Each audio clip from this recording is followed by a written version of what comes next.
আমি প্রেম। মানুষ যখন একা থাকে সেই সময় মনে হয় কিছু কবিতা লিখতে, তাই না?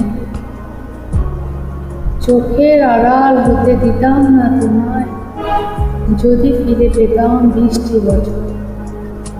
হৃদয়ের মাঝে রাখতাম আগলায়, যদি ফিরে পেতাম 20টি বছর।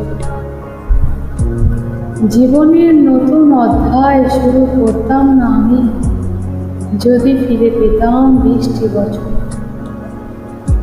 হারানো রূপকথার কাল্পনিক পাখি হতাম না আমি, যদি ফিরে পেতাম 20টি বছর। তোমার ছবির সাথে নয় কথা বলতাম তোমার সাথে, যদি ফিরে পেতাম 20টি বছর। 20টি বছর, 20টি বছর, 20টি বছর। ধন্যবাদ।